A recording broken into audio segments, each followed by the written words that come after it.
is there anything that you would say kind of growing up, maybe shifting gears a little bit because you're obviously now reaching new levels of success. You're going to be an established professional player. Is there anything that growing up you got from your parents? Obviously, you were fortunate that they knew the game and they were experiencing the game to provide good guidance for you. But was there anything specific that you can point to that was super helpful, more so for other parents with their daughters specifically, and how they can be supportive in those goals? Because it's obviously a primarily male-dominated sport. Obviously, on the women's side, it continues to grow, but that isn't typically the direction that parents would be necessarily guiding their daughters. So is there any guidance you can give to parents on things that worked for you, and how they can help support that with their daughters that are kind of looking to do the same thing you have? Yeah, I mean, I think just I was fortunate that I had such supportive parents, like regardless of the sport I was playing, they were just super supportive of me. And the one thing I always did was work hard, so that never really was an issue. But I think I don't know if it's a trending direction, but just how hard some parents can be on their kids, I think kind of like takes the passion away from it. So So true. I know in hard times, my parents were always in my corner lifting me up, but I can't really imagine how I'd feel in those hard times when you're already kind of struggling to find the love and passion for the game. If you had your parents who are supposed to be your biggest supporters kind of bringing you down. So would just think that's such an important aspect is with sport as a whole.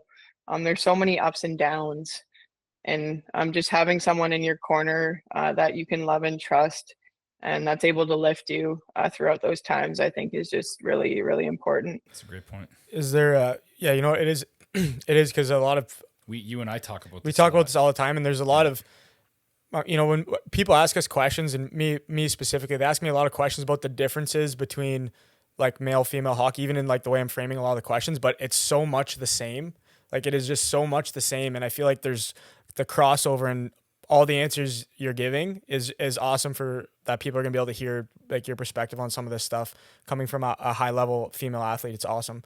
Um, if you are there anything is there anything obvious in, let's say, youth hockey for girls or even up through college if that's appropriate, that you think are obvious barriers to more women being successful as players? Is there anything that stands out to you at any level? It doesn't matter what point you want to plug in on, but is there anything that stands out to you, or do you think that we're starting to kind of break down some of this, and particularly maybe with the PWHL girls can see an option to play professionally or things like that? But is there anything in particular that stands out to you?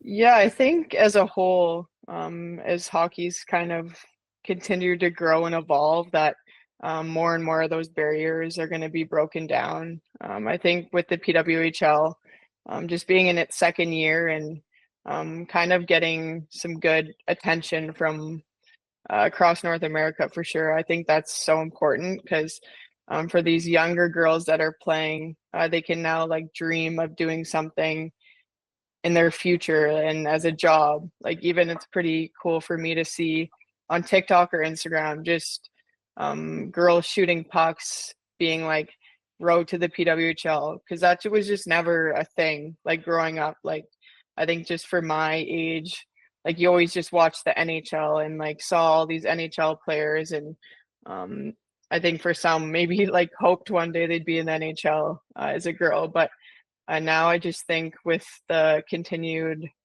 attention that the PWHL is getting, it's pretty incredible for all age groups to have something to dream of after college or whenever they decide. So definitely a lot of barriers being broken down in recent times for sure.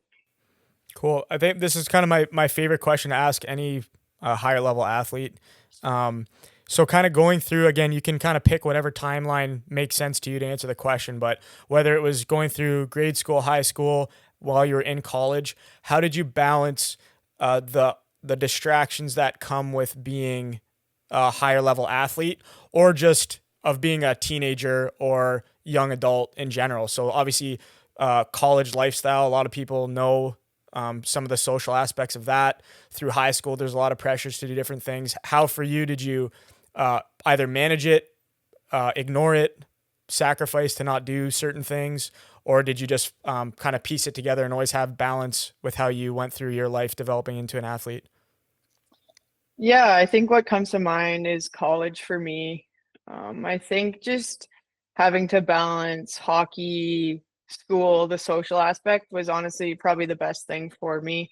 Um, I'm a very competitive person, so everything I do, I want to be the best at. But specifically with hockey in college, I think taking the opportunity sometimes to step away from hockey and maybe focus on school or focus on the social aspect or hanging out with friends was so important to me, because you don't want to get hyper focused on just that one thing, because if that one thing isn't going well, then it kind of takes away other really good things that you have in your life too. So I think I did a pretty good job just throughout college of balancing all those different things, and obviously having fun with it too. I think specifically in college, it can be very stressful at times, with hockey and school and everything else, trying to balance it. But just kind of taking it one day at a time and making sure you do truly enjoy it, because it does go by so fast. And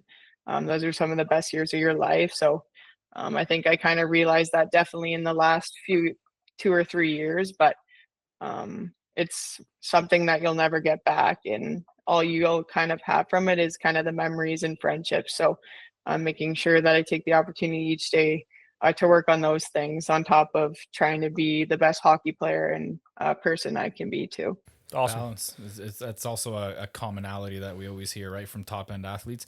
I mean, there's obviously the outlier that's like, I played hockey 8 hours a day every day for the last 20 years, right? There's always that outlier, but a lot of these guys are like, step away from the sport when you get a chance and regroup and enjoy playing other sports growing up and be a multi-sport athlete, and that'll help you in hockey even. And I have kids, and I could tell you right now, Danielle, that the competitiveness among the parents is like mind blowing at this point. And I played hockey growing up, not to any kind of, reputable high level, like even Eric or you, but I don't remember this. And maybe it's because, I was oblivious to it, obviously, but man, it's way too much. Mm-hmm. It's way too much. The parents these days, and you could see it because, the kids come out of the dressing room and they're some of them are crying. So I have a 9-year-old son, and some of the kids are crying and or when the kids do something that, do something wrong, especially, baseball, hockey, whatever sport it is, they automatically look to the parent for the reaction. That's funny, right? Yeah. And I feel like that's such a mistake when the kid is feeling that much pressure from a parent, like you were mentioning, that they're so afraid to be creative or misstep or whatever because, dad's watching or mom's watching, and I better not do anything bad because, I'm going to hear it on the ride home or whatever. And I remember the ride home. Like it wasn't fun. Well, even I got it. I got the ride home talks. Yeah. Right? I did too. But even it's even like there's a guilt factor, like Danielle saying, balancing the social aspect too. Like I remember you can be made to feel guilty about, hey, I don't want to practice today. Yeah. I want to go hang out with my buddies and do something else. And you can feel that. Like I had a kid just 2 weekends ago. He was skating off the ice, and I saw him look up into the stands. And so he came off the ice, and I called him on. I asked him, I was like, "Are you looking at your dad?" He's like, "Yeah." He's like, "I always do that." And it was like just a normal thing. Yeah. I'm like, "Hey man, like you're 16. Like you can start to like pay attention to your own game and talk to dad after the game." Yeah.